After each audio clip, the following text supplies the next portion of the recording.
But now that you're gone, I can fly.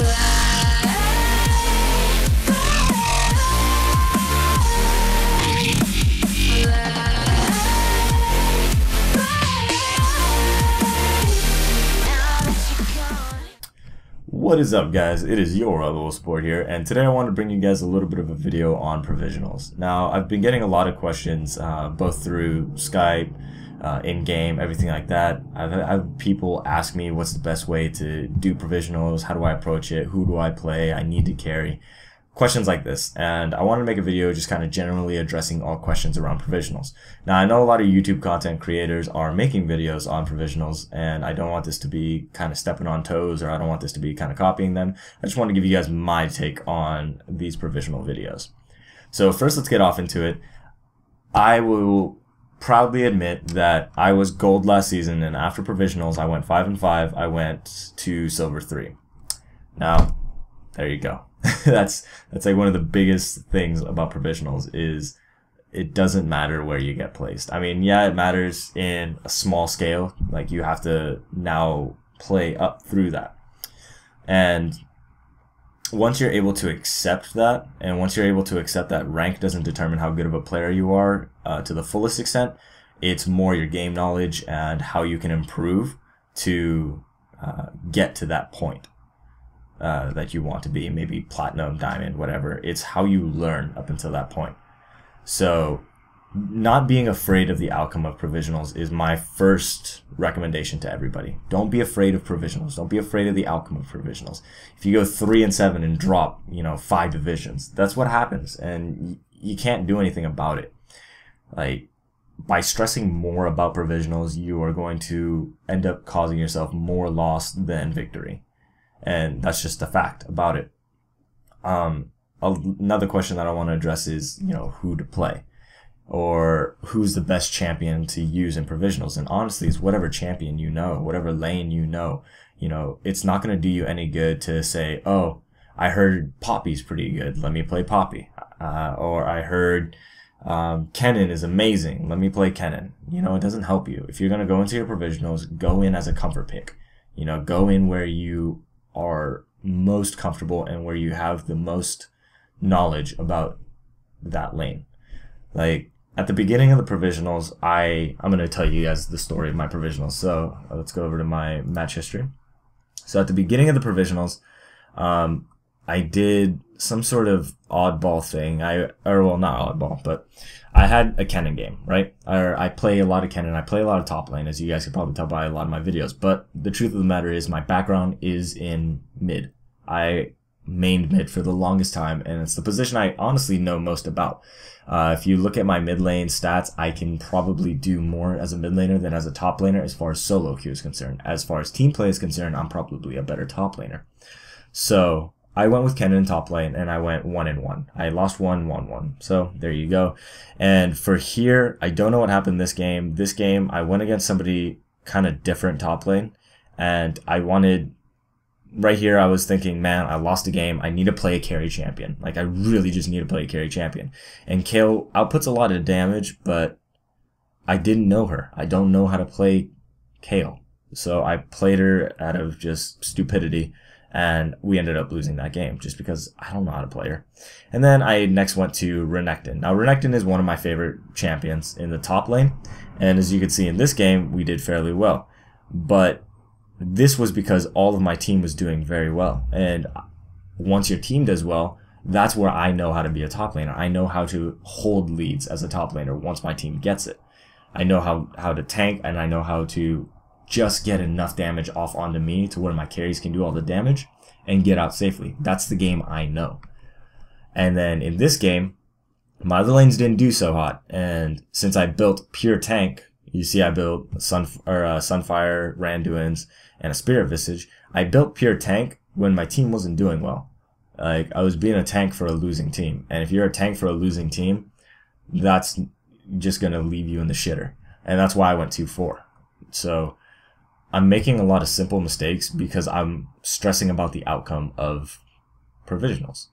I want to get placed high, and then I end up doing oddball things that I normally wouldn't do. So then at this point, I said, you know what? I'm going back to my solo queue mentality. I'm just going to forget about it. I'm going to think about it. Okay. And I went ahead and played my mid laner, and I played the mid laner I know well, and I played Annie. And the cool thing about it was, since I was so comfortable on a champion that I already knew, and by the way, this game I did play Annie top, and Annie top I did well at, but the only problem was, again, if you play as a top laner, it's very, very good if you know how to play top laners for team play, which I know how to do, because I spend a lot of time with a full party. So typically the communication's a little better. I can play top lane like that, but as far as solo queue top laners, I'm not the best well-versed at it, because I don't do it.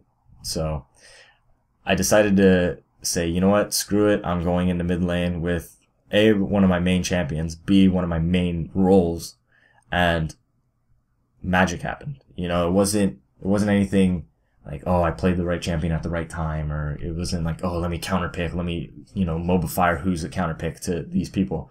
I just played who I was comfortable with. And after that, I started winning. I started making proper rotations. I got early towers. I did everything properly. And it resulted in 3 wins. Now, sadly, had these been down there, that would have been a little bit more helpful. If I noticed, or if I came to this epiphany earlier on, I would have been placed a little higher, but oh well, that's part of learning as a league player. And I hope that you guys are able to learn from this story and learn from my examples. They say a smart man learns from his mistakes, but a wise man learns from the mistakes of others. So I hope that you guys learn from my mistakes. So that covers a good amount of what I really wanted to talk about in bulk for the provisionals. Another thing that I've been getting a lot is, what champions can carry, or Renekton doesn't carry, or Annie doesn't carry, or these champions don't carry.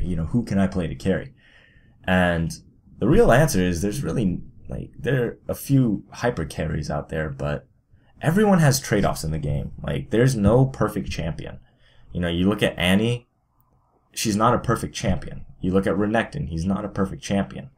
And the second you realize that everyone's not perfect, and you realize that this person is perfect for this playstyle, and I'm going to use it like that, then go for it.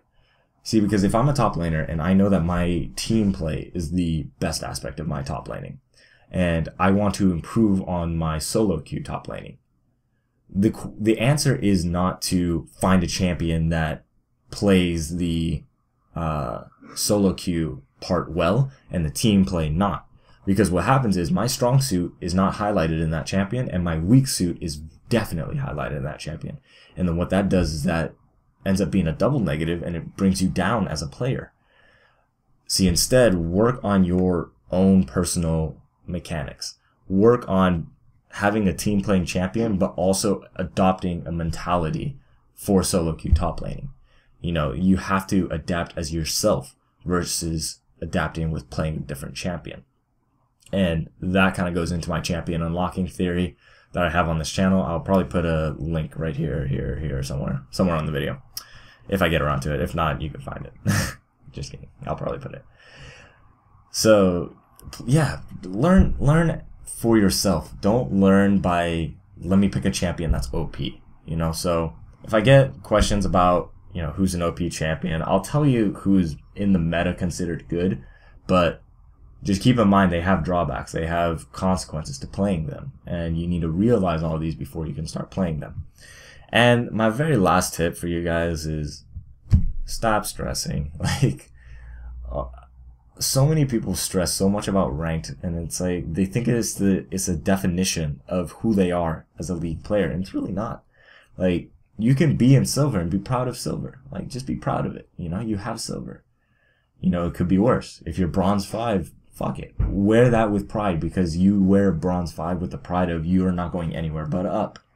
And if you're trying to lose, then be proud in the fact that you're trying to lose, do what you want to do in this game. That's the thing. This is a game. A lot of people forget about this. We're not in Korea where this is a lifestyle.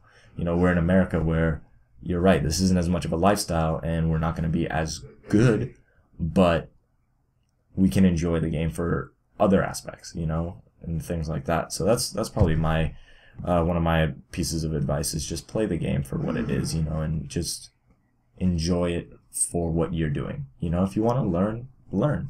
You know, if you're in silver and you're learning, then learn in silver. In my provisionals, you know, once I started playing, I believe it was this game, when I started playing my mid lane champion that I know and I was comfortable, you know, someone asked, "Are you smurfing?" And it's like, no. See, if people are blind to what you are, then it becomes how you play, not your attitude, not anything. You know, deaf people can't hear trash talk. So, in the same respect, if people don't know your rank and you just play normally, then you're good. If you're like, oh, well, I'm supposed to be plat, but I'm in silver because, you know, I got stuck. Doesn't do you any good. Like, if you keep using that as a crutch, you're never going to get out of silver to where you belong, if that's where you belong. So, that's another piece of advice for you guys. I'm sorry if this video is kind of a little ranty, but I hope that you guys watched all of it. So, because I mean, I find this information very helpful. But yeah, so after I snapped, after having 1 in 4, like after I went 1 in 4, oh, and I played Jinx too, and that was just a mess. But so I went Kennen, so victory, defeat, defeat, defeat, and it was just like, wow, I'm 1 in 4, and then I won a couple, and then after I was like 1 in 4, 2 and 5, I just stopped caring. You know, it was just like, whatever. It's gonna go down how it's going down anyway, so I might as well just enjoy it. That mental snap where I stopped treating Soloque as this like godlike entity where I had to do well in. Once I stopped that mentality and exchanged that for, let me improve myself as the game goes on. Let me think coherently. I played a lot better, and it wasn't any magic touch. It wasn't like, oh, hold a rabbit's foot in your mouth and wink 3 times. There was no magic trick. It was just believing in yourself. That's it. Have confidence in yourself as a player and just play your game. So, alright guys, well, hope you enjoyed that video. Sorry for it being a little bit ranty, but I promise that if you made it through, you'll probably do a lot better in not only provisionals, but ranked as well, and just every game in general. If you guys have any questions, post it in the comment section down below. I'll be sure to get to it. I get to all my comments, and I really like talking to you guys. So, without anything else to say on this topic, guys, this has been your LOL Support, and I am out of here.